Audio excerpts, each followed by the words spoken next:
Lindo día a todos quienes y a todas quienes nos acompañan en esta mañana especial. Continuamos con nuestro aprendizaje, con este compartir. En este momento junto a Francisco Javier Ortiz, quien nos compartirá sobre las enseñanzas de Agni Yoga. Les voy a comentar un poquito de él para conocerlo. Francisco es de España. Tiene estudios como maestro de escuela, maquinista en Renfe, empresa ferroviaria, en la que trabajó hasta su jubilación. Su búsqueda espiritual fue diversa hasta que descubrió Bandera de la Paz y la enseñanza de Agni Yoga, momento que sintió que en su corazón el hallazgo de aquello que buscaba. Profundizó en la vida y obra de Nikolai y Elena Roerich, difundió sus enseñanzas y el simbolismo de sus lienzos, conferencias y programas denominados Caravana hacia Shambhala, edición de la página web Caravana hacia Shambhala, Mundo Roerich, publicación del libro El legado del Agni Yoga, colaboración en la traducción al español de la obra literaria de Torkom Saraydarian, en la que se desarrolla, entre otras, la enseñanza de Agni Yoga escrita por Elena Roerich. Muchísimas gracias, Francisco, por estar el día de hoy aquí acompañándonos. Aquí podemos ver en estas cortas palabras tu conocimiento acerca del Agni Yoga y gracias por estar aquí, compartirlo con nosotros. Adelante. Gracias a vosotros por darme la oportunidad de poder hablar sobre esta bellísima enseñanza.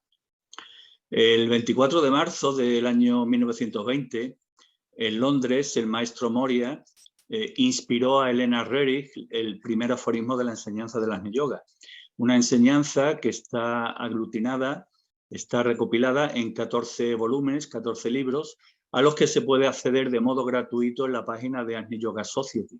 Esto es muy importante porque con ello se da cumplimiento a una de las indicaciones que transmitió el maestro. Y es que la enseñanza no se comercia ni se vende en los bazares.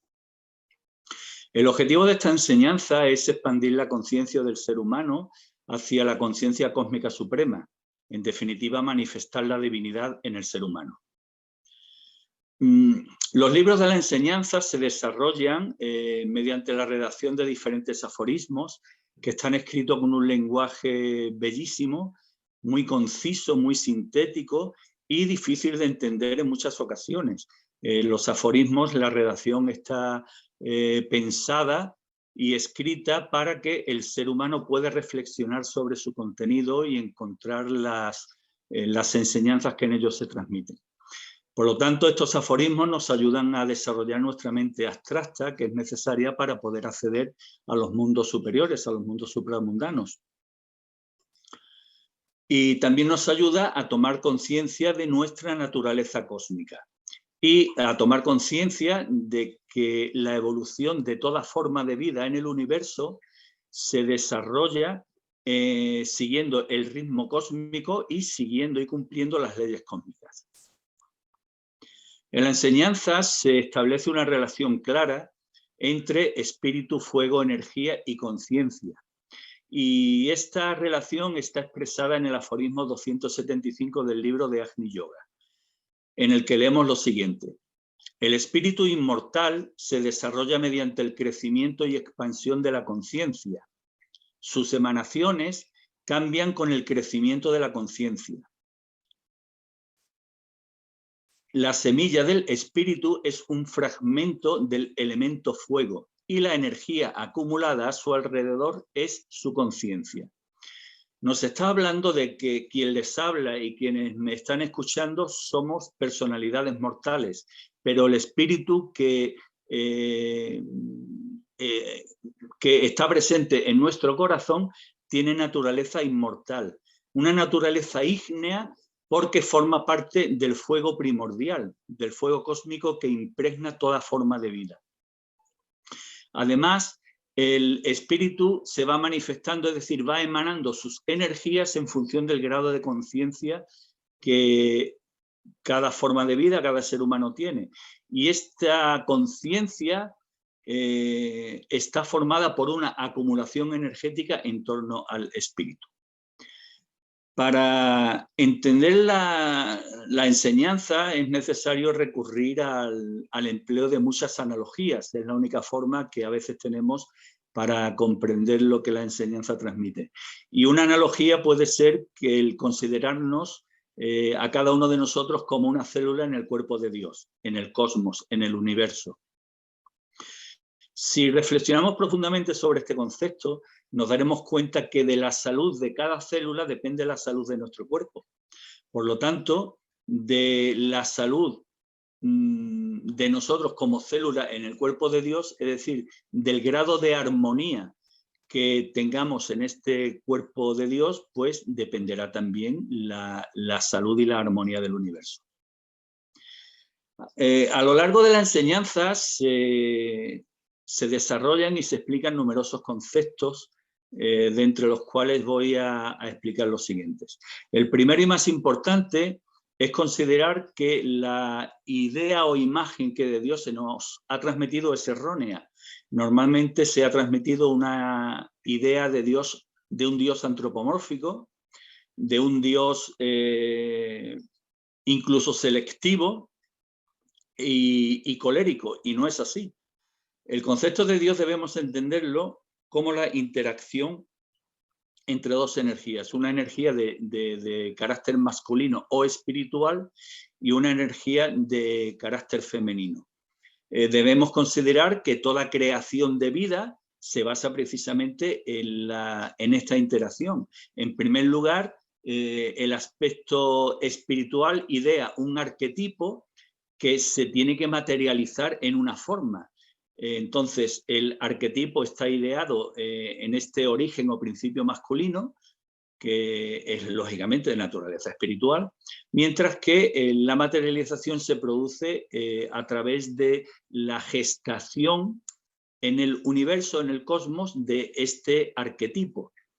Y por eso al principio femenino de la divinidad se le denomina en la enseñanza la madre del mundo.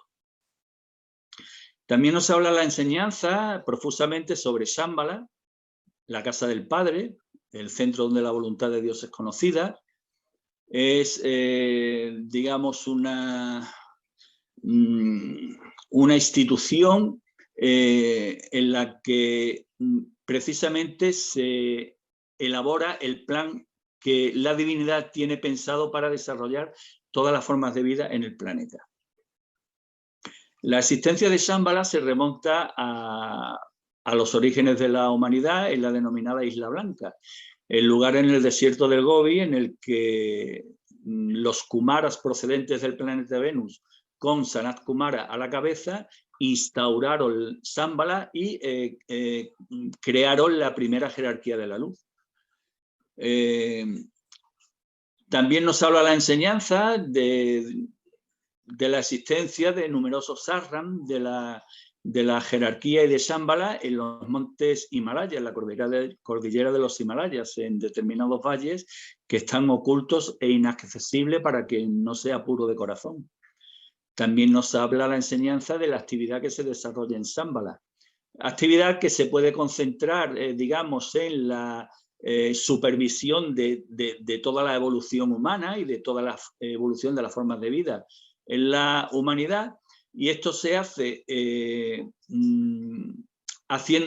propiciando que afluyan al planeta determinadas energías, que se puedan transformar estas determinadas energías y que los seres humanos vayan accediendo a los conocimientos y a los inventos y a los descubrimientos científicos cuando se tenga la certeza de que serán bien aplicados como servicio al bien común y no como está ocurriendo en la actualidad. También nos habla la enseñanza de Sanat Kumara, a quien lo denominan en la enseñanza el señor de Shambhala, el señor del mundo o el regente del mundo. Nos habla de la jerarquía de la luz, que está constituida por grandes seres que se han liberado de la rueda de las reencarnaciones, seres humanos que han alcanzado la perfección espiritual y por lo tanto no necesitan reencarnarse más en la Tierra. A estos seres se les denomina Mahatmas, Arhats o grandes seres. Pero para comprender el concepto de Shambhala, Sanat Kumara y la jerarquía, debemos de emplear nuevamente una analogía, que podría ser la de una gran empresa. Una gran empresa que se concibe para desarrollar un determinado trabajo. En este caso, la empresa se concibe precisamente para que las creaciones arquetípicas concebidas en la mente divina se puedan plasmar aquí en la Tierra. ¿Quién es el director de la empresa? Pues Sanat Kumara. La empresa tiene distintos departamentos de dirección que van trazando las líneas maestras que se deben desarrollar en toda actividad humana. Pues estos son los departamentos de la jerarquía. Y al frente de estos departamentos de la jerarquía, pues existen una serie de directores generales. Y podríamos ir descendiendo en la escala. Claro, para poder llevar esto a cabo es necesaria la colaboración de los seres humanos. ¿Qué seres humanos? Pues los que tienen una cercanía con la jerarquía, en este caso los discípulos de la jerarquía. Por eso se describe en la enseñanza profusamente la relación que existe entre estos grandes seres y sus discípulos. Uno se convierte en discípulo tras un periodo de prueba, y en el momento en el que su corazón está lo suficientemente puro y su karma está, digamos, completado casi completamente, para que se pueda establecer una relación de corazón a corazón entre el discípulo y el maestro. Por eso se dice que el discípulo queda bajo la supervisión y protección del maestro. Y a este concepto, la enseñanza se le denomina la protección del escudo del maestro. También habla la enseñanza sobre la evolución infinita del espíritu humano. Está en constante evolución. Y esta evolución está impulsada por el magneto cósmico o imán cósmico, que es el equivalente al corazón del cosmos, al corazón de Dios. Impulsor de vida, nosotros tenemos en nuestro cuerpo el corazón, que es el impulsor de nuestra vida, pues en el cosmos ocurre exactamente igual.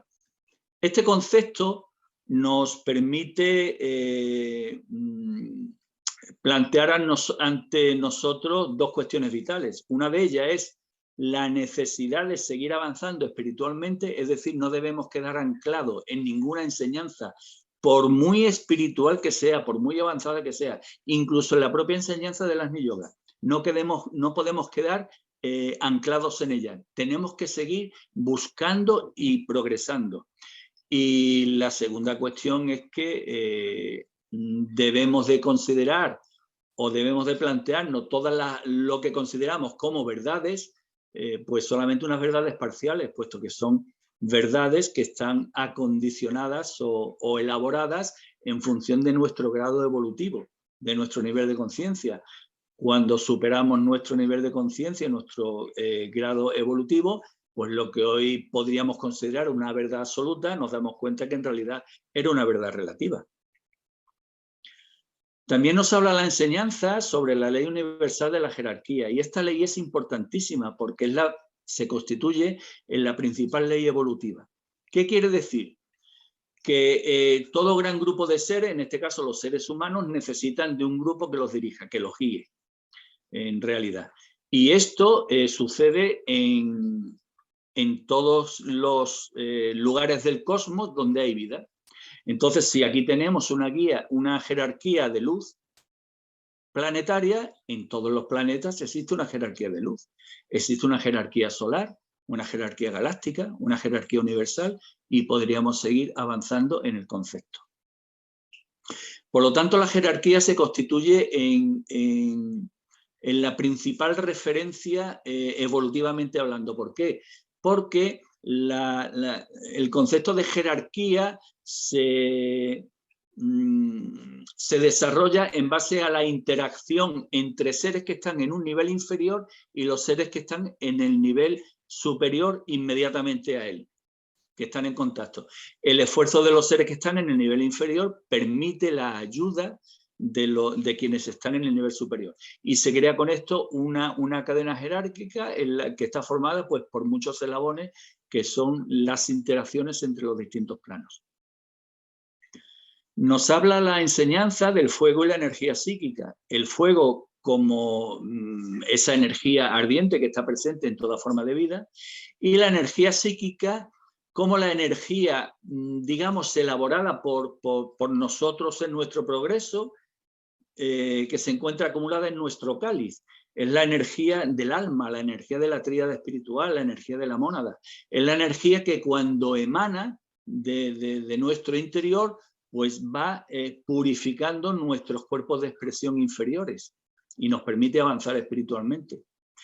Nos habla la enseñanza de la ley del karma, que debe ser considerada como una ley de causa y efecto y no como un castigo. Esto nos invita a crear en nosotros el sentido de responsabilidad de todos nuestros pensamientos, de todas nuestras palabras y de todos nuestros actos, para no ser generadores de karma. También nos habla de que existen diferentes tipos de karma. No solo el karma individual, sino karma grupal, karma nacional, karma planetario, etc. Nos habla de la ley de la reencarnación. Es una ley fundamental, puesto que si la expansión de la conciencia es infinita, pues lógicamente se requieren muchísimas vidas para poder alcanzarlas. Y aquí en el plano que nos encontramos, en la tercera dimensión, en la Tierra, pues es necesario de un esfuerzo espiritual constante para podernos liberar de la materia y podernos liberarnos de la ley del karma, con lo que accederíamos al mundo supramundano. Nos habla de la ley de atracción. Es una ley que expresa la interacción que existe entre la energía de nuestro espíritu y la energía cósmica impulsada por el magneto cósmico.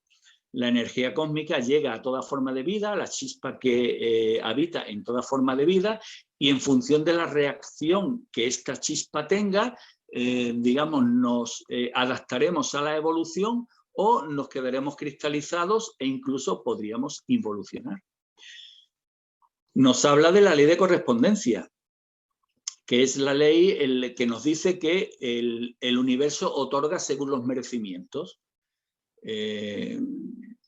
Y aquí el refrán popular es muy sabio, dice: Dios aprieta pero no ahoga. Lo que viene a decir es que por muy difíciles que sean las circunstancias en las que nos encontremos, siempre recibiremos una respuesta y una ayuda de la divinidad o de los planos superiores, como queramos entenderlo. Nos habla de la ley de metaidoneidad, que significa que debemos emplear las energías justas y necesarias para poder alcanzar la meta que pretendemos conseguir. Es un poco lo que se dice que, bueno, que en el universo prima la economía de la energía. La energía no se debe malgastar. Nos habla del pensamiento, y esto es muy importante, porque el pensamiento en realidad es un creador de vidas y de formas. Si pensamos a nivel cósmico, en la mente de Dios se conciben unos arquetipos que luego se desarrollan. Nosotros hacemos exactamente igual. Cuando queremos, digamos, desarrollar algún proyecto, en primer lugar lo ideamos. Pensamos arquetípicamente lo que queremos conseguir y luego pues vamos desarrollando nuestro pensamiento, vamos desarrollando el proyecto y en definitiva lo vamos realizando. Por eso incide la enseñanza en la importancia de nuestros pensamientos, de la naturaleza de nuestros pensamientos, que nuestros pensamientos son energía que pueblan el espacio infinito, que interactúan unos con otros, se enriquecen unos con otros. Por eso es tan importante tomar conciencia de que todos los pensamientos que nosotros creemos son nuestros, en realidad a lo mejor no lo son. Son pensamientos nuestros y pensamientos inducidos por otras entidades. Nos habla, y es muy importante, de los comportamientos humanos, que pueden ser de carácter evolutivo o de carácter involutivo. ¿Cuáles son, entre otros, los de carácter evolutivo?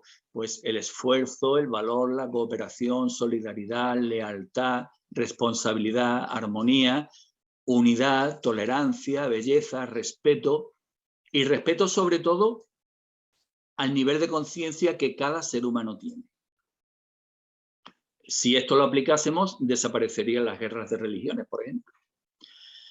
En contrapartida están los comportamientos humanos involutivos, que son los que contribuyen a crear la desarmonía que reina en nuestro mundo en la actualidad, como por ejemplo la crítica, el juicio, la traición, el odio, la venganza, los celos, el separatismo, que tan dañino es, todo tipo de comportamientos egoicos y la irritabilidad. La irritabilidad tiene mucha importancia porque según la enseñanza se dice que cuando nos irritamos generamos una sustancia llamada imperil que recubre nuestro sistema nervioso. Es una sustancia de naturaleza sutil, por lo tanto no ha sido descubierta por la ciencia, aunque se descubrirá en el futuro según la enseñanza. Y esta enseñanza, este imperil actúa como aislante. Es decir, la persona que tiene un sistema nervioso recubierto de imperil no puede recibir transmisiones de pensamientos, de buenas ideas desde los mundos superiores. Como un aislante del mundo, un aislante de la luz. Nos habla, por supuesto, de la existencia de diferentes mundos, realidades y diferentes habitantes en estos mundos y realidades. Lógicamente, no podemos caer en la tentación de pensar que lo único que existe es lo que vemos por nuestros sentidos y lo que percibimos por nuestros sentidos. Existe mucho más. En este mucho más se establece dos divisiones, principalmente el mundo sutil inferior o mundo astral, que es el mundo en el que habitan muchas entidades, sobre todo entidades que están desencarnadas, y es un mundo en el que se magnifican las percepciones, y un mundo que es muy proclive al engaño y al autoengaño. De hecho, del mundo sutil emanan muchísimas influencias negativas que afectan a los seres humanos que estamos viviendo encarnados aquí en la Tierra. Como contrapartida está el mundo sutil superior o supramundano. Es el mundo donde están los grandes seres, las entidades luminosas. En determinada aforismo se hace alusión a leyendas que hablan sobre el mundo intraterreno y, por supuesto, a la existencia de mundos lejanos y habitantes de mundos lejanos. Sería estúpido por nuestra parte pensar que nosotros los seres humanos somos el ombligo del universo. Habla la enseñanza sobre la lucha cósmica entre el bien y el mal. Es muy importante este aspecto de cósmico, porque pensamos que el combate entre la luz y la oscuridad ocurre solamente aquí en la Tierra y no, y ocurre en todo el cosmos. Lo que sucede es que debemos entender bien cómo todo aquello que se armoniza con las leyes universales, todo aquello que tiene carácter evolutivo, y mal como todo lo contrario. Por supuesto, existen entidades que se identifican con el bien y entidades que se identifican con el mal. En el caso de nuestro planeta, pues la enseñanza hace referencia al Armagedón como la batalla final en la que el príncipe del mundo, que encabeza las fuerzas involutivas, pues será derrotado y desterrado de nuestro planeta. Se habla del concepto de la evolución cíclica en todas las formas de vida y en todos los explica que esta evolución se desarrolla en ciclos divididos en 4 etapas. La etapa más luminosa es el Satya Yuga y la etapa más oscura es el Kali Yuga. Actualmente nos encontramos en el Kali Yuga y se está efectuando una transición desde la etapa oscura a la etapa luminosa. Toda transición implica una selección.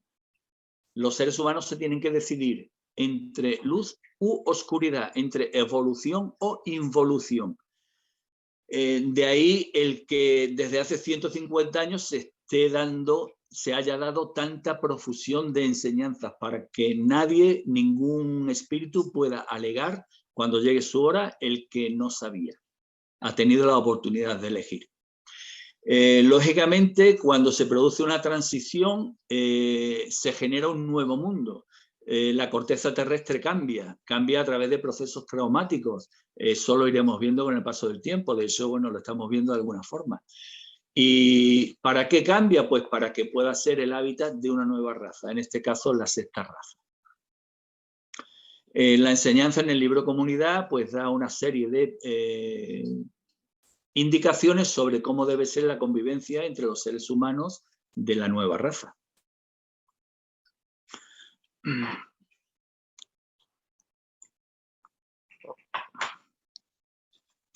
Toda enseñanza tiene un símbolo. El símbolo de la enseñanza de las yogas es el símbolo de la bandera de la paz. Es un símbolo elegido por Nikolai Roerich y lo hizo porque se dio cuenta de que está presente en diferentes lugares y en diferentes pueblos, incluso desde el Paleolítico, por lo tanto tiene carácter universal. El símbolo está compuesto por una circunferencia en cuyo interior están inscritos 3 círculos que forman un triángulo con el vértice hacia arriba. El color de estas imágenes es un rojo con matices magenta, y se puede interpretar el símbolo desde un aspecto externo o exotérico, o bien desde un aspecto interno o esotérico. La explicación exotérica se dan 2 explicaciones. Una de ellas, que la circunferencia exterior simboliza la evolución a lo largo de la eternidad, y por eso en el interior los 3 círculos corresponden al pasado, presente y futuro. Siendo el presente el efecto producido por el pasado y al mismo tiempo la causa que generará el futuro. El otro aspecto es considerar la circunferencia exterior como el ámbito de la cultura. Y en el ámbito de la cultura se circunscriben religión, ciencia y arte. En los tiempos actuales yo creo que es más acertado sustituir religión por espiritualidad, puesto que en el futuro no existirán religiones, existirá una sola religión, la religión del espíritu. La interacción entre la espiritualidad y la ciencia hará posible que los hallazgos científicos y las invenciones que cree la raza humana sean para favorecer el desarrollo evolutivo de la humanidad, para favorecer el bien común, y no como ocurre en la actualidad, que favorecen a unos pocos y sobre todo a la destrucción y la guerra. La interacción entre la espiritualidad y el arte dará como resultado la creación de belleza. En la actualidad se tiene tendencia a denominar a todo arte. Sin embargo, todos podemos observar que existen muchas creaciones consideradas como artísticas que la verdad están rodeadas de fealdad. Pero lo que más interesa de la interpretación es el aspecto interno o esotérico. La circunferencia simboliza la evolución de la conciencia. Y la evolución de la conciencia está marcada por 3 aspectos, que son los 3 círculos: el pensamiento, la palabra y la acción. Nuestro pensamiento, nuestra palabra y sentimiento y nuestra acción, en definitiva, determinan lo que somos. Si están en armonía, pues estamos actuando acorde a nuestra conciencia, vivimos en armonía. Pero si cualquiera de estos 3 aspectos distorsiona con los otros, se crean fricciones, y los frutos de las fricciones pues son enfermedades, caos y desarmonía en el ser humano. Por supuesto, la circunferencia y los círculos debemos concebirlos en la mente como esferas de manifestación. Lo que ocurre es que en 2 dimensiones hay que plasmarlo pues como una circunferencia con los círculos inscritos en su interior.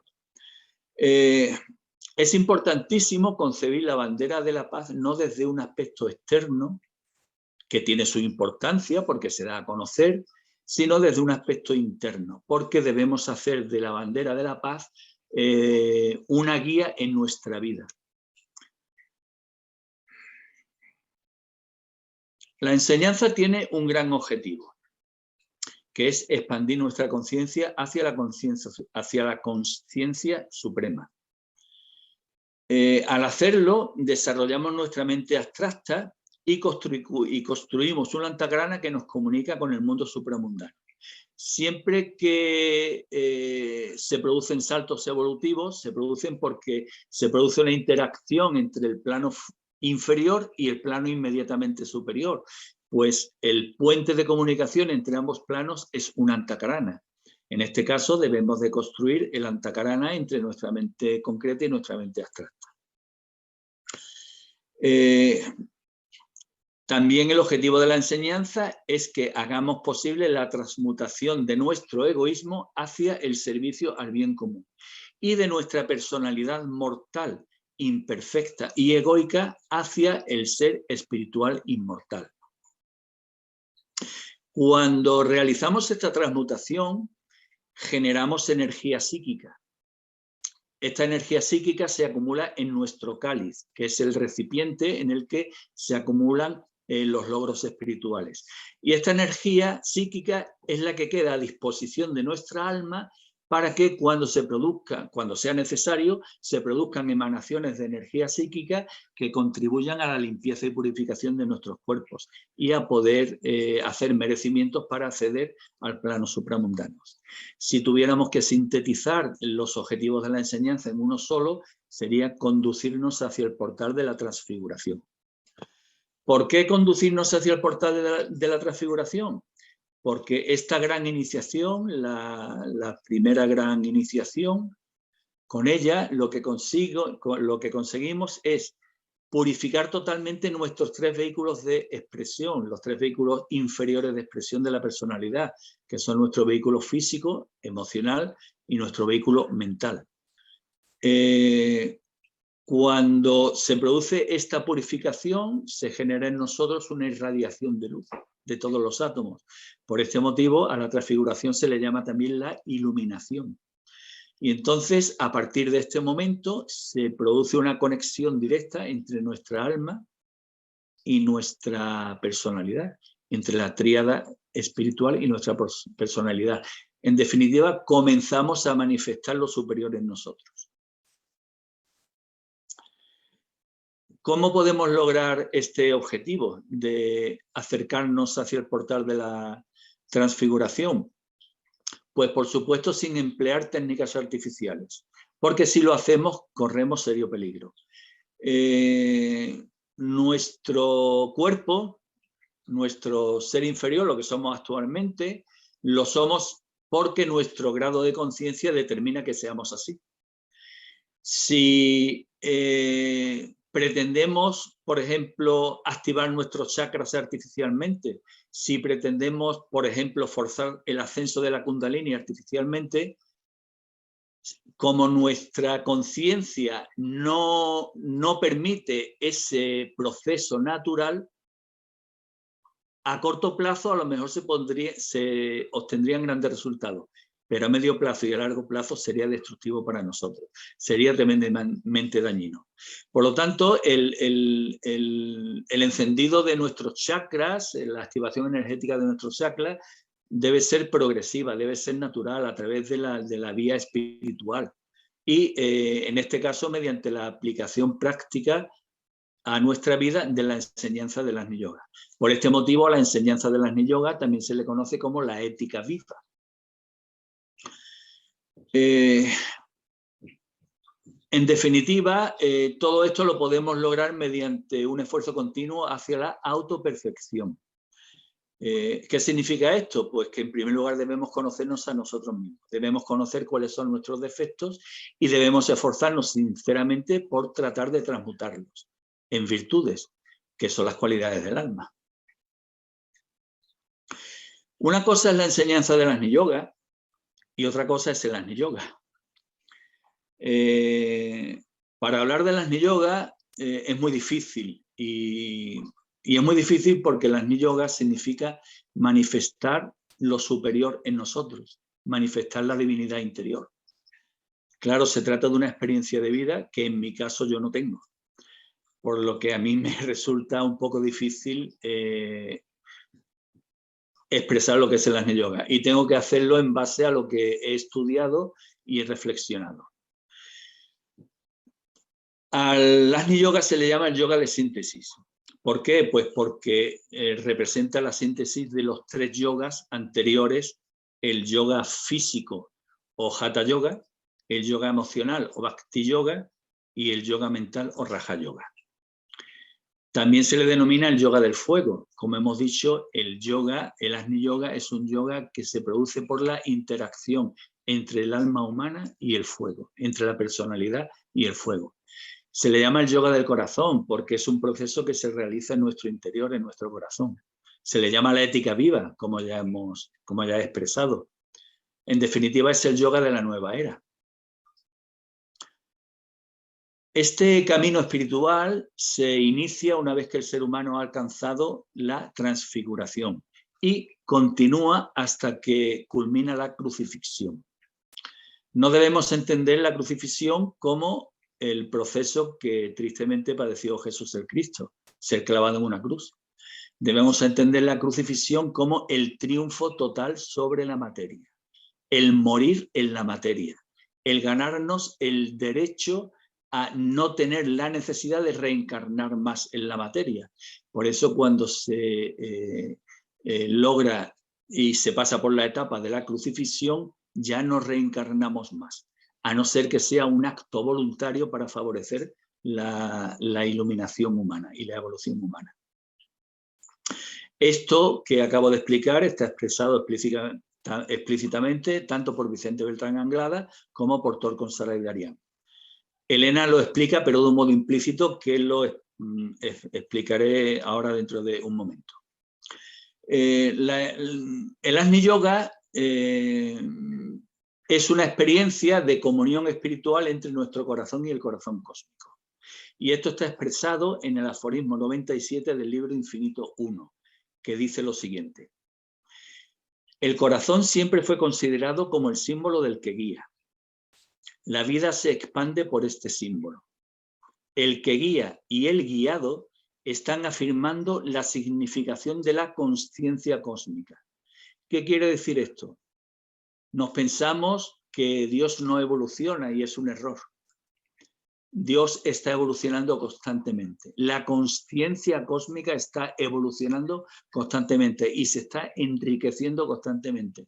¿Y cómo lo hace? Con el desarrollo de la conciencia de todas las formas de vida que han sido concebidas en la mente de Dios. Por eso se expresa el que guía, haciendo indicación al corazón cósmico, al que impulsa la evolución, y el guiado, en este caso, el corazón humano. Prosigue el aforismo. El que se espera y quien espera están expresando la razón cósmica. Todos nosotros elaboramos mentalmente un análisis de nuestras experiencias, creencias y conocimientos. Elaboramos una síntesis a la que denominamos razón y que nos sirve de guía para caminar y para tomar decisiones correctas en nuestra vida, pues cósmicamente ocurre exactamente igual. Por eso existe la razón cósmica. Y esta razón cósmica está expresada porque se produce una relación entre el que se espera, que a nivel de humanidad es el avatar de la nueva era, y quien espera, que es el ser humano, que lo espera eso desde la fe de su corazón. Pero no una fe basada en algo racional, en un razonamiento racional, una fe ciega, por decirlo de alguna forma, sino una fe intuitiva, una certeza interior en el corazón. Finaliza el aforismo expresando: el que llama y el que responde están expresando el acuerdo cósmico. ¿Qué dice esto? Que como la evolución se produce mediante la interacción entre un plano inferior y el plano inmediatamente superior, este proceso se desarrolla en todos los planos de existencia a lo largo y ancho del cosmos. Y como cuando el que llama, es decir, el que anhela avanzar hacia lo superior, siempre recibe ayuda de lo superior, pues es la expresión de que existe un acuerdo cósmico, de que es una ley evolutiva. Respecto a lo que comentaba, que el Agni Yoga se recorre entre la transfiguración y la crucifixión, Elena lo explica implícitamente mediante dos expresiones o claves. La primera de ellas es la expresión esforzarse hacia el umbral de la transfiguración, que ya se ha desarrollado y que también queda reflejada en la parte final del aforismo que acabamos de leer. El que llama y el que responde están expresando el acuerdo cósmico. Y la segunda expresión o clave es la expresión con pies y manos humanas. Esta expresión está basada, está extraída de un aforismo del libro de Hojas de Jardín de Moria, en el un aforismo que está pintado por Nicolai Reri en un cuadro bellísimo que se llama Los signos de Cristo.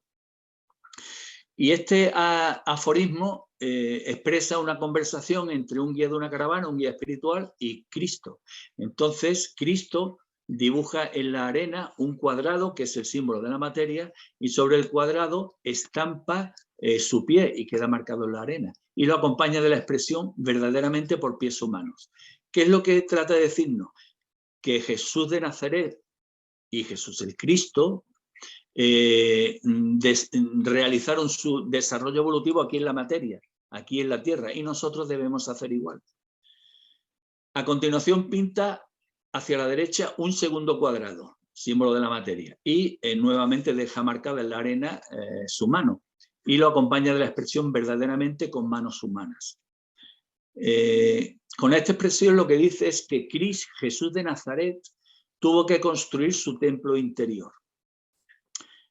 Esto es muy importante, porque ya nos habla de que tenemos que buscar a Dios en nuestro interior y no en un templo religioso. Pues una vez que este templo interior está construido y terminado, y el templo se termina cuando se construye la cúpula, el domo del templo, que está simbolizado por la enseñanza del Agni Yoga, pues cuando esto sucede, es decir, cuando el ser humano comienza a recorrer el sendero del Agni Yoga, Cristo se manifiesta en él, se desarrolla en él. Por lo tanto, el aforismo lo que nos dice es que Jesús de Nazaret representa la culminación del esfuerzo hacia la transfiguración, de que Jesús es el Cristo, es el camino, es la transfiguración que sufre Jesús de Nazaret cuando recibe la incorporación de la energía crística o ese crecimiento de Cristo al que hace referencia el aforismo, y entonces comienza su camino desde la transfiguración hacia la crucifixión. Recorre el camino como un Agni Yogi, un practicante de Agni Yoga. Y este camino es el que debemos de recorrer todo ser humano.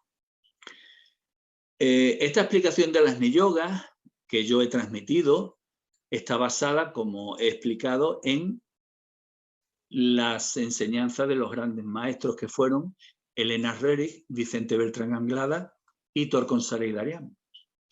Con esto lo que quiero decir es que ya tenemos herramientas para discernir si ahora que hay tanta información y al mismo tiempo tanta desinformación, pues lo que se dice que es Agni Yoga, si realmente es Agni Yoga. Y que también podamos discernir si cuando alguien dice estar practicando el Agni Yoga, pues tener elementos de discernimiento para saber si realmente está aplicando el Agni Yoga.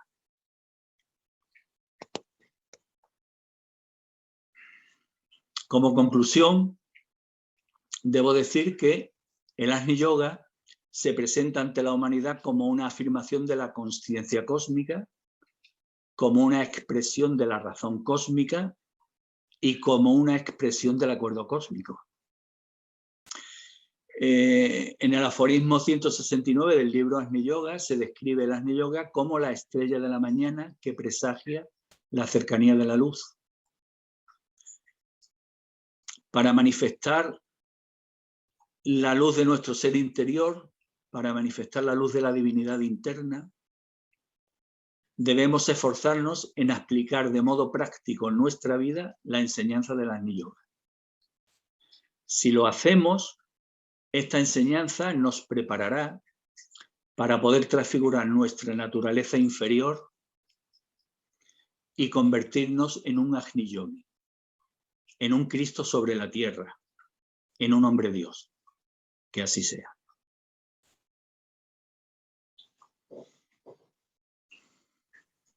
Muchísimas gracias, Francisco, por esta gran introducción al Agni Yoga. Realmente para las personas, habrán aquí personas que ya lo conocen. En lo personal soy como muy nueva en este tema y ha sido como una recopilación de mucha información que de hecho todavía lo estoy procesando. Y bueno, pero me parece fabuloso y justo por eso estamos aquí, como para recibir esas semillitas que nos dejan, ¿no? Así con esas, no sé, con esas preguntas o con esas ganas de conocer mucho más. Al momento vamos a empezar a recibir entonces las preguntas por el chat y si alguien desea puede de igual manera levantar su mano. Aquí nos estaban preguntando netamente sobre los textos, si nos podrían, si nos podría indicar justamente el texto o los textos de Agni Yoga para que la gente se pueda acercar a ellos. Sí, entrando en la página Agni Yoga Society, que está editada por la sede de la Sociedad Agni Yoga de Nueva York, pues se tiene disponibilidad en muchísimos idiomas, en español por supuesto, no solo de los 14 libros de Agni Yoga, sino de las cartas de Elena Roerich, de un glosario sobre Agni Yoga, de conferencias, en fin, de muchísima información. Y se puede acceder de modo gratuito. Quien lo desee, por supuesto, puede comprar los libros. Yo personalmente soy de tener el libro en papel porque me facilita mucho más el estudio, ¿no? Pero es muy importante que la enseñanza se dé de modo gratuito porque, bueno, al fin y al cabo es el objetivo de la enseñanza, que llegue de modo gratuito a todos los seres humanos. Maravilloso. Realmente un gran regalo que se hace justamente sobre este gran conocimiento. Para todos quienes estaban preguntando sobre el material, ya se colocó en el chat justamente la página que mencionó Francisco para que puedan tener acceso a ellos. A ver, aquí nos están enviando felicitaciones, nos dicen, uy, qué maravilla. Ajá. Perfecto, creo que todavía no tenemos ninguna pregunta por aquí. Ok, nos dicen netamente si es que nos puedes indicar los nombres de los libros específicamente. Bueno, los nombres de los libros, vamos a ver, van por orden cronológico, son Hojas del Jardín de Moria, Comunidad de la Nueva Era, Agni Yoga, Hermandad, Mundo Ardiente, que son varios tomos, Mundo Supramundano, que también son varios tomos, no sé si me dejo alguno más. Pero bueno, en la página que os he referenciado tienes la información. Infinito también es otro libro. Corazón, Jerarquía. El libro de Jerarquía es bellísimo. De hecho, es el libro que más le gustaba a Elena Roerich. Aum es otro libro. En fin, es que hay donde elegir. Lo que ocurre es que, como bien decía ella, los libros no son libros para adquirir conocimiento. Se cae en un error con ello. Por eso digo que la lectura a veces es difícil. Dificultad también en parte porque la traducción a veces deja algo que desear, ¿no? Son libros que invitan a la reflexión. Yo, si alguien está interesado en la enseñanza de las Agni Yoga, yo siempre aconsejo que se comience por las cartas de Elena Roerich, que ya con eso tienen bastante material de estudio, porque son cartas que ella escribió a los discípulos que tenía repartidos por todo el mundo y bueno, en esas cartas se van dando mucha ampliación de conocimientos y al mismo tiempo se van introduciendo aforismos de la enseñanza. Y luego ya, pues, en función de lo que cada uno requiera. Los libros son muy específicos. Los libros, por ejemplo, con los que comenzó, Hojas del Jardín de Moria, son libros que te tienes que poner en el papel de Nicolás y Elena. ¿Por qué? Porque son libros que establecen o que describen una relación directa entre el maestro Moria, y sus dos discípulos. Entonces son libros en los que les da consejos, les da aseveraciones, les da reprimendas también, ¿no?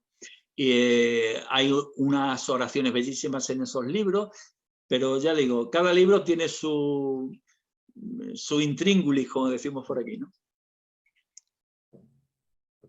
Muy bien, muchísimas gracias, Francisco. Aquí hemos anotado en el chat los libros para que ustedes puedan dirigirse a ellos. Aquí tenemos una manito levantada. Armando, muchísimas gracias. Un momento, por favor. Solo estamos queriendo activar el micrófono. Un segundo. Nada más. A ver. En teoría podría ya activar su micrófono, pero asumo que no es posible. Un segundo nada Ya más, está. estamos con... Ahí está, perfecto, Armando. Aquí hay una pregunta. Muchas gracias, queridos hermanos. Quisiera hacerle una pregunta al respetado hermano Francisco. Si yo hago una inhalación del primer chakra, el de la creación, y lo subo al corazón y lo condenso, y después hago otra respiración y bajo del séptimo chakra al corazón, estaría conectado con la divinidad o estaría, como dice el Maestro Jesús de Nazareno, dando solo amor. Quisiera que me dieras una pequeña explicación. Muchas gracias. Pues yo siento no poder dártela, porque yo en el tema de los chakras, la verdad no tengo experiencia ni conocimiento para poder desarrollarlo. Yo lo único que te puedo decir es lo que expresa la enseñanza, y es que todo se debe de realizar de un modo natural. Yo me imagino que si uno realiza ese proceso que tú estás haciendo referencia, pero lo realiza de una forma mecánica sin que realmente esté siendo consciente de lo que está haciendo, pues posiblemente no produzca los efectos deseados. Todo va en función del nivel de conciencia, de actuar de acuerdo a nuestro nivel de conciencia. El grave problema que han tenido las religiones es que nos han convertido en unos repetidores mecánicos de los ritos y dogmas que las religiones han ido marcando, y quienes han practicado esas religiones pues no lo han hecho con plena conciencia. Por eso te digo que yo creo que la clave está en la conciencia y no en la mecánica. Muchas gracias, Francisco. Aquí tenemos una pregunta de Cecilia. Nos dice, si el Agni Yoga es un yoga de síntesis, ¿será necesario ir desde el yoga físico e ir hacia niveles más sutiles? Evidentemente. Todo se produce de un modo progresivo, pero no significa que cuando hayas culminado un yoga inmediatamente comienzas el otro. Se va produciendo todo de una forma interactiva, evidentemente. Mientras no tengas el cuerpo físico totalmente armonizado, es decir, mientras el yoga físico no permita que físicamente vivas en armonía, pues no podrás desarrollar plenamente el aspecto emocional, el yoga emocional. De la misma forma, mientras el yoga emocional no esté plenamente dominado, no podrás profundizar en el yoga mental. Es un proceso que es todo armónico y progresivo, y que yo creo sinceramente que no debemos de preocuparnos en exceso de ello. Lo que debemos de preocuparnos sobre todo es ser buenas personas, es vivir en armonía con la divinidad, en armonía con la naturaleza, en armonía con nuestros semejantes, no generar pensamientos destructivos, no tener actitudes egoicas, mirar por la unidad, no por la separatividad. En fin, desarrollar ese proceso que hará posible que, como decía Jesús de Nazaret o Jesús del Cristo, lo demás os será dado por añadidura.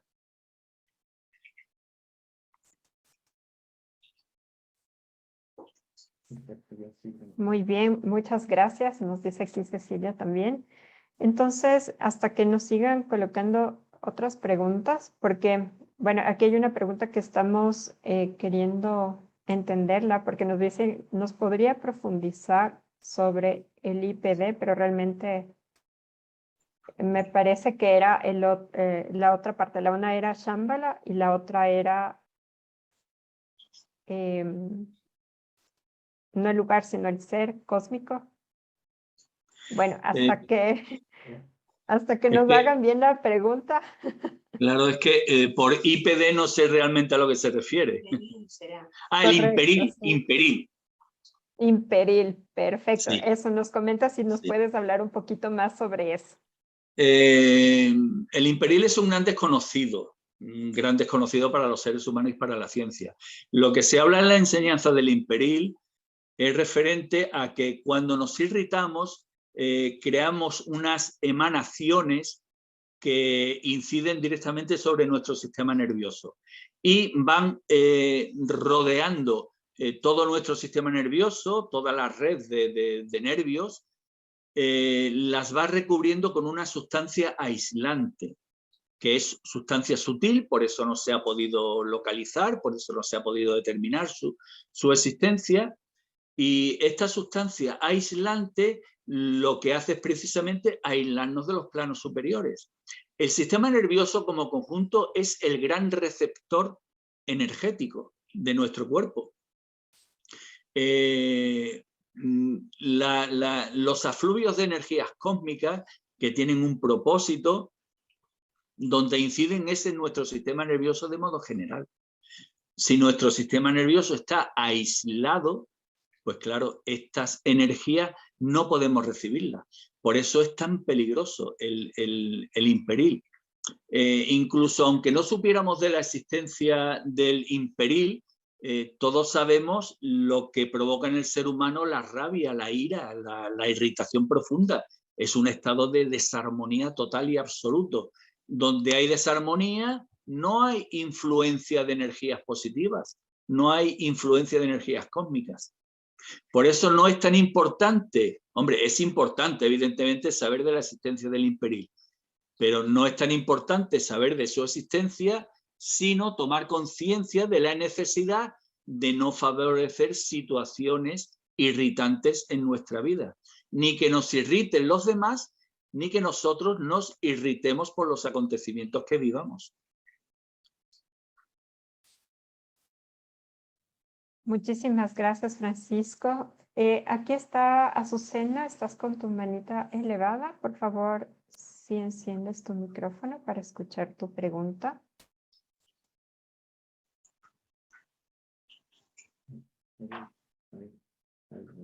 Ahí, Azucena. Ahí me parece que ya puedes hacerlo. Muy bien. Ah, todavía no te permite. Ok, un segundo. Inténtalo ahí de nuevo.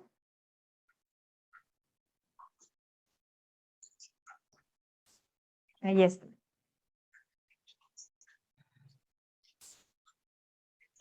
Sí, sí, muchas gracias por esta interesante conferencia y por todas las demás.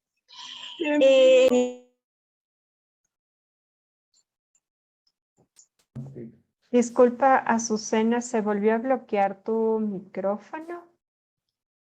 Si lo puedes reactivar nuevamente. Ahí está. Hola, tal vez así. ¿No? Mejor, ¿Sí? ¿Hola? mejor, gracias, sí. Adelante. Bueno,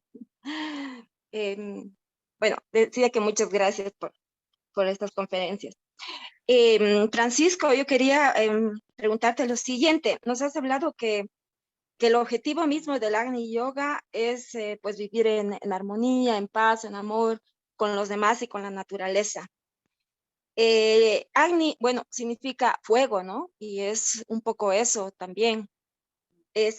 Podemos decir que es el yoga de esa energía ardiente, ¿no? De la conciencia y el pensamiento. Yo quería preguntarte en relación a aquellas prácticas que se las realiza sobre todo en las que más conozco en América, y que tienen que ver, por ejemplo, con esas danzas que muy fuerte se trabaja, ¿no? Esta energía. También con la toma de algunas sustancias que son naturales, como la ayahuasca y otros, ¿no? Yo entiendo que es un trabajo muy fuerte justamente con el fuego, esto que acorta estadios que normalmente el yoga nos propone.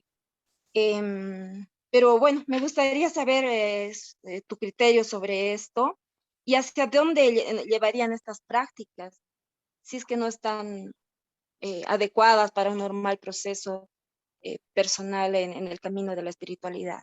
Gracias. He explicado que uno de los medios para poder acceder al portal de la transfiguración, es decir, para poder acceder al sendero de las Yoga, es no utilizar técnicas artificiales.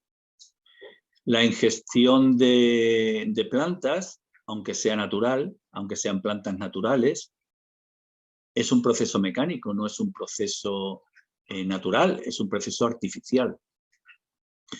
Todo hay que contextualizarlo. Los pueblos antiguos hacían uso de estas plantas, pero no lo hacían uso de modo genérico.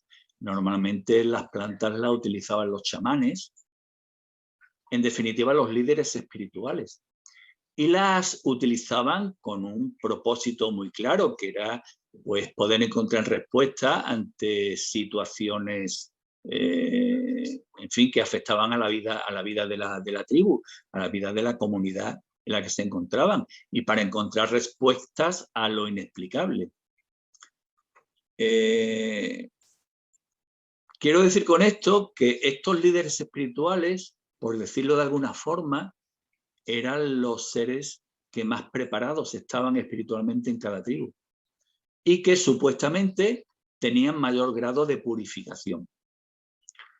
Acceder a plantas psicóticas, porque al fin y al cabo son plantas narcóticas, son plantas psicóticas, que sí, que abren portales, perfecto.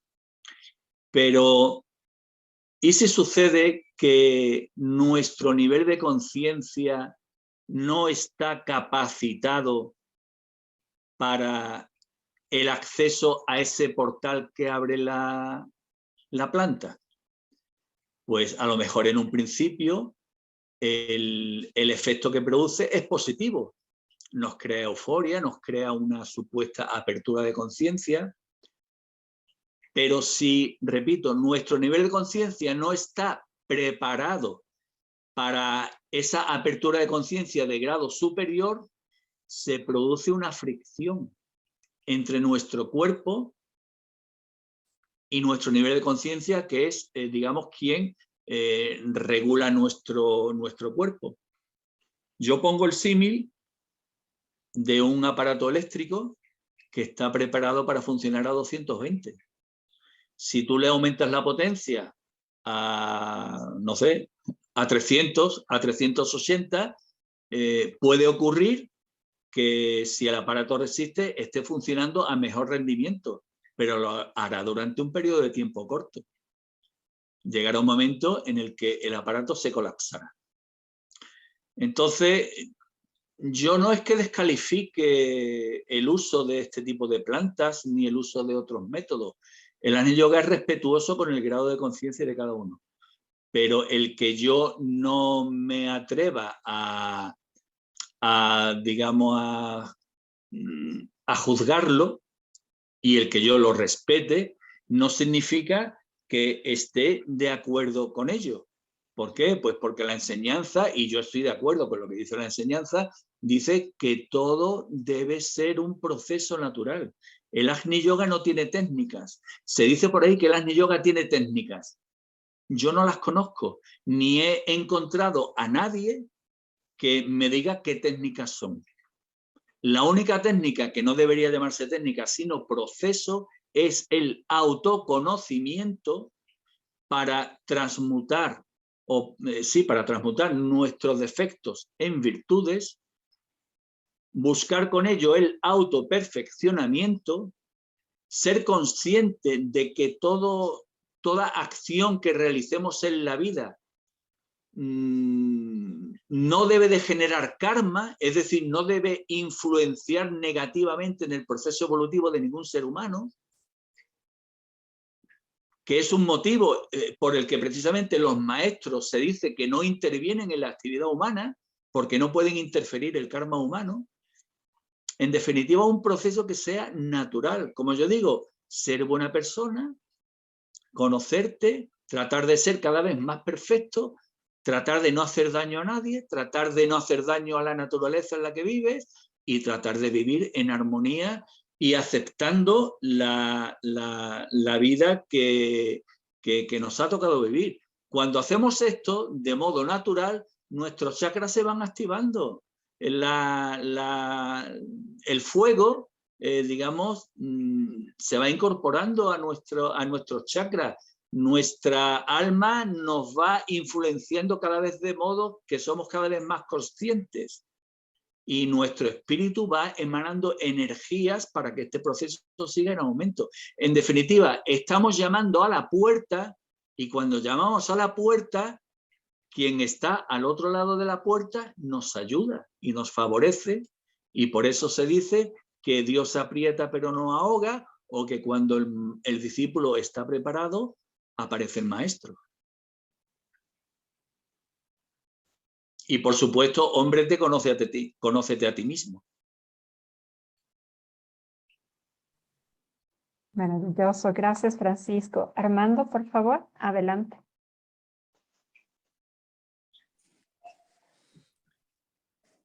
Sí, buenos días, señor Francisco, muchas gracias por toda la información que nos ha brindado. Una consulta respecto al concepto de imperil. ¿Ese aparece en los textos o libros que usted recomendó de la página o hay algún documento especial que hable de él? Porque usted decía que no había una investigación. Supuestamente es como si fuera algo energético más no biológico. A lo que se refieren con el imperil sería como eso. Yo tendría otra pregunta posteriormente. Gracias. Respecto al imperil, se hace referencia en los libros de Agni Yoga Society, también en los libros de Torkon Saraydarian se habla sobre el imperil y es una sustancia de naturaleza sutil, es decir, de naturaleza energética. Pero claro, el concepto materia y energía ya sabemos que es un poco difuso. La materia es energía condensada. En definitiva, el imperil es una sustancia que envenena nuestro cuerpo, nuestro sistema nervioso y que influye negativamente en nuestra evolución. Porque ya digo, cuando nuestra naturaleza es iracunda, cuando estamos constantemente enrabietados, irritables, pues bueno, pues se genera en nosotros un caldo de cultivo que se plasma en nuestro sistema nervioso y en que no somos receptivos a las posibilidades de mejora que la divinidad nos ofrece.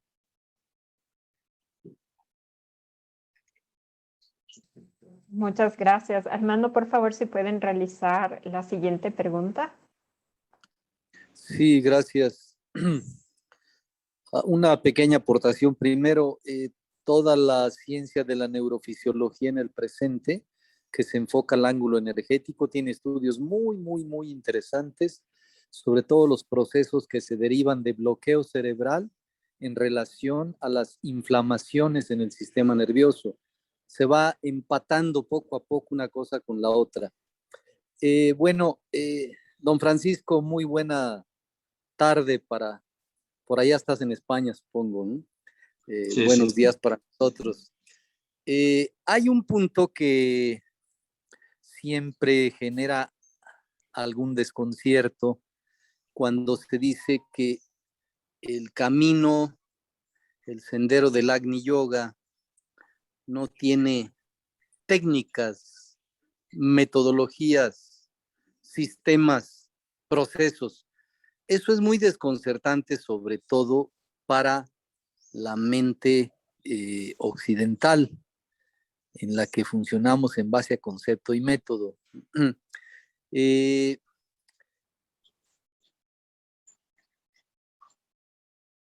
Agni Yoga no transmite conocimientos, no son libros que transmitan conocimientos, sino son libros que transmiten en el lenguaje tan especial en que están escritos, que no es racional, sino intuitivo o suprarracional, hay una transferencia vibratoria. Y en esa transferencia vibratoria hay una modificación gradual del programa mental con el que funcionamos, y eso va abriendo, va generando una apertura a un nivel de comprensión mayor y a una conducta distinta. ¿Esto es correcto en tu apreciación, Francisco? Es correctísima. Lo único que tengo que hacer un pequeño matiz en cuanto a las técnicas, y es que se habla que una de las formas de acercarnos a las yoga es, lógicamente, a través de la meditación. Pero claro, no se contextualiza la meditación como una técnica de Agni Yoga. Es diferente. Lo que ocurre es que cuando se habla de la meditación, también se hace mucho hincapié, no en estos libros escritos por Elena, sino en los libros escritos por Torkon Saraydarian, en realizar una correcta meditación. Porque la meditación se presta mucho a ser víctimas del maya, a ser víctimas de la autosugestión y el autoengaño. De hecho, muchas veces estamos en meditación y queremos establecer contactos que en realidad no lo son. ¿Por qué? Pues porque tenemos mal entendida la meditación. Pero por eso cuando se habla de que no existen técnicas, no se hace mención a la meditación, porque no se considera una técnica en sí misma para favorecer los encendidos de los chakras, porque al fin y al cabo lo que facilita, digamos, el acercarnos a la transfiguración es la activación de todos nuestros chakras y que la energía vaya ascendiendo de forma progresiva y natural desde el sacro hacia los chakras superiores. Y claro, por eso debe ser de una forma natural.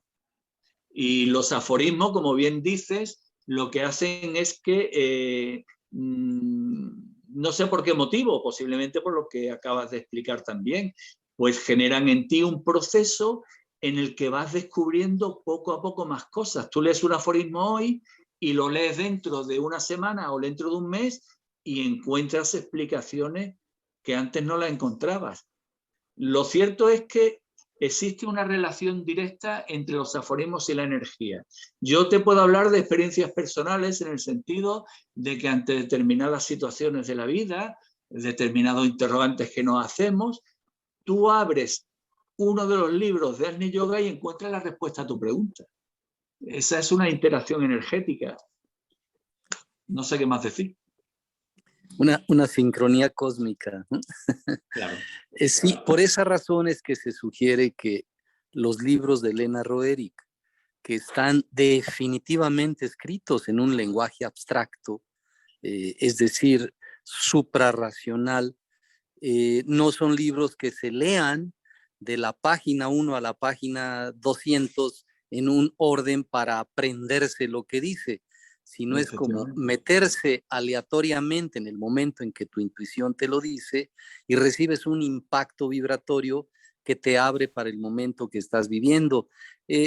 Francisco, en esta misma dirección, yo tengo la apreciación de que Torkon Saraydarian, en esa obra increíble que tiene, de la que además hay muy poco publicado todavía, ahí José Antonio Sánchez en España está haciendo una obra inmensa de publicación. Él también publicó tu libro, ¿verdad? Sí. Sí. Entonces, es un librazo el de Francisco, se lo recomiendo a todos. Un libro maravilloso, con un contenido extraordinario, donde nos acerca a lo abstracto a través de un poco más concreto. Creo que Torkon nos acerca un poquito, el lenguaje de Torkon es un poquito más accesible a nuestra comprensión racional. ¿Te parece? Claro que en su momento entra y cuando entra nos lleva también a los mundos superiores, pero es como un puente, ¿no? ¿No lo sientes así? Sí, sí. Bueno, en primer lugar, los libros de Torkon los está publicando José Rubio en su editorial. Sí, José Rubio, perdón. Editorial Dagón, y con ellos estoy colaborando yo en la digamos, traducción final de algunos libros, ¿no? Perdona, que me he despistado con la última pregunta. ¿Qué me habías preguntado al final?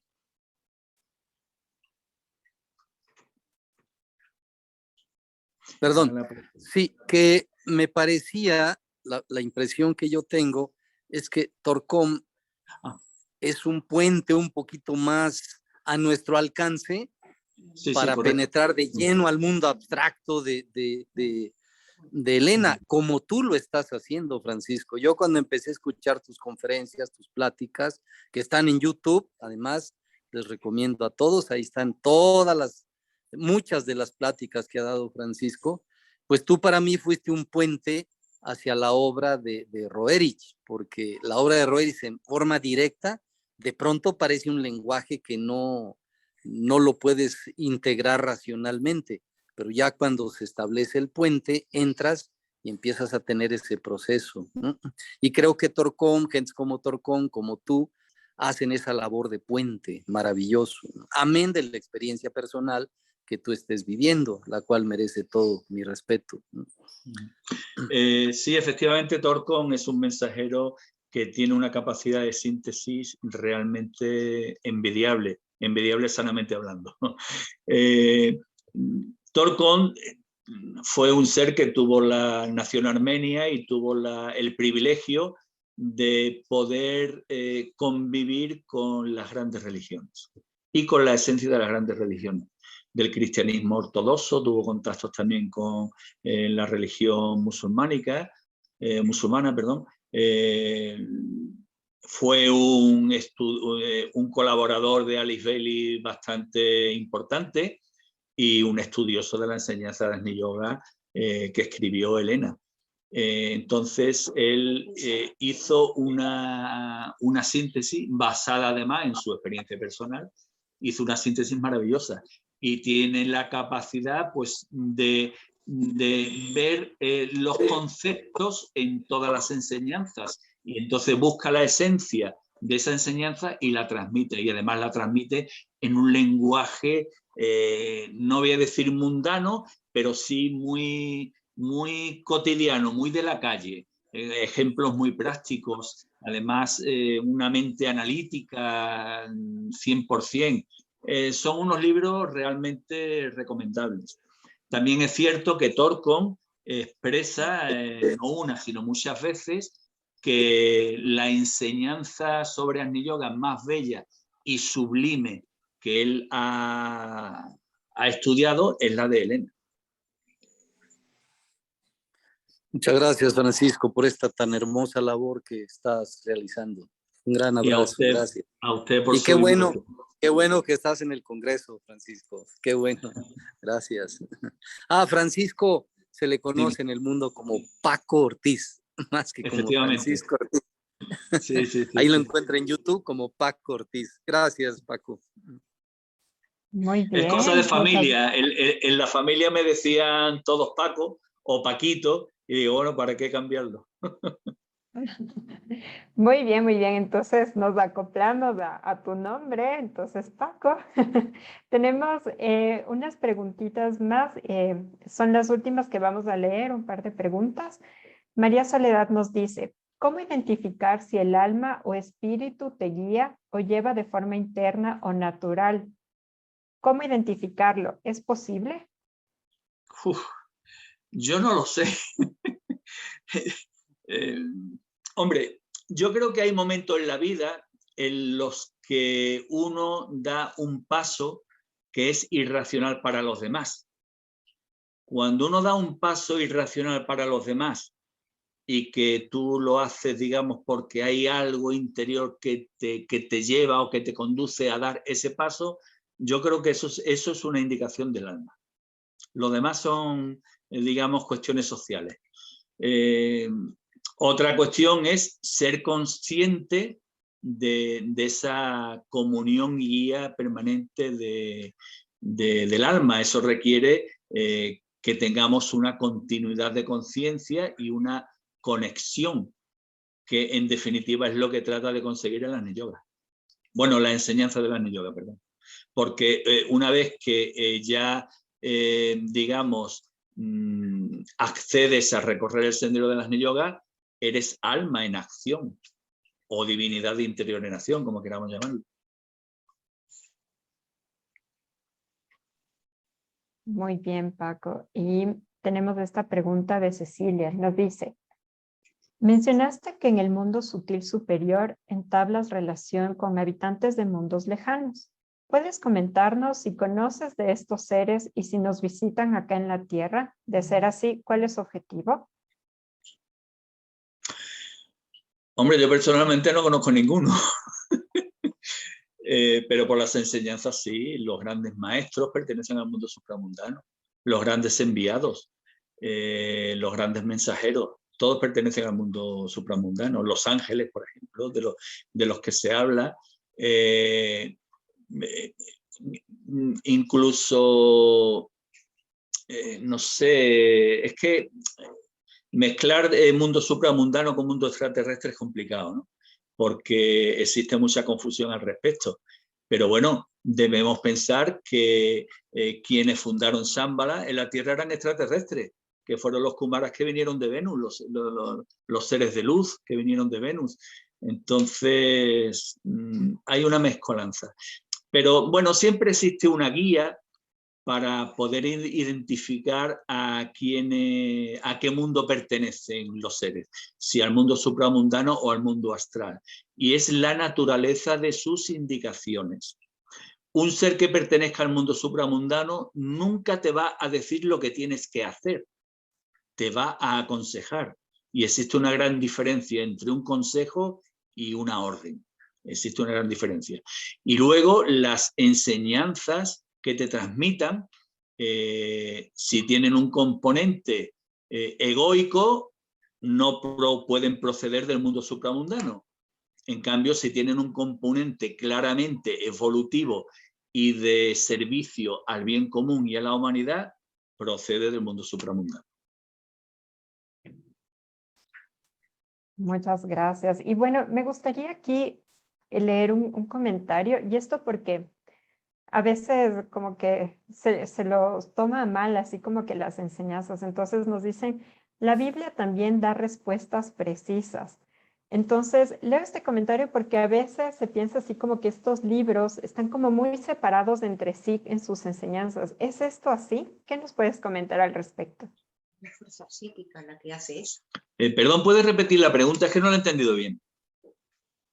Nos comentan aquí, la Biblia también da respuestas precisas. Cuando tú nos comentabas que, digamos, estos libros, cuando uno tiene como una gran pregunta o una situación por la que estás atravesando y tú vas a los libros, ¿no?, del Agni Yoga y te dan una respuesta o vibran contigo y te dan así como de alguna manera como una respuesta, un camino a seguir. Aquí nos dicen, la Biblia también da respuestas precisas. Leo este comentario porque justamente a veces se piensa que el libro de la Biblia, digamos, podría ser como que el único libro que nos podría dar esas enseñanzas o que es muy distinto a estos otros libros que hay, que están creados también y que están a nuestra disposición. Entonces, ¿nos puedes comentar esto? Si en verdad hay esta separación tan grande entre estos libros. Vamos a ver, yo tal y como tengo contextualizada la Biblia tiene un componente histórico, un componente espiritual y un componente profético. Entonces, en función de donde se encuentre la respuesta, pues puede ser una respuesta acertada o desacertada. Hay que tener en cuenta que, por ejemplo, en la Biblia, lógicamente existe una gran enseñanza, sobre todo en el Nuevo Testamento, pero en el Antiguo Testamento hay que tomarlo en fin, como con pinzas ciertas cosas de las que se dicen, ¿no? En cambio, estos libros, los libros que se vienen transmitiendo desde hace unos 150 años para acá, más o menos, y algunas de las enseñanzas, de las grandes enseñanzas, por ejemplo, las enseñanzas de Confucio, las enseñanzas de Lao Tse, las enseñanzas en origen del profeta Mahoma, las de Jesús el Cristo, Lo digo por establecer un recorrido cronológico, ¿no? Pues las enseñanzas emanan de la fuente espiritual, emanan de las energías cósmicas. Y la prueba de ello es que el fundamento y la esencia de todas las enseñanzas es el mismo. Si lo analizamos sintéticamente, como hizo, por ejemplo, Elena Blavatsky, o como ha hecho Torkon Saraydarian, nos damos cuenta que en el origen de todas las religiones está la fuente primordial. Eso también lo dice la enseñanza de las Yoga. Entonces yo creo que es la gran diferencia que hay entre uno y otro. Claro, ahí funciona mucho la energía psíquica y la capacidad que quien recepciona esa enseñanza tenga para interpretar esa enseñanza. Mi interpretación será diferente a la de otro o a la de otra. Eso es evidente. Por eso el Agni Yoga dice que se debe de respetar el grado de conciencia de cada cual, porque cada cual interpreta su realidad como su verdad.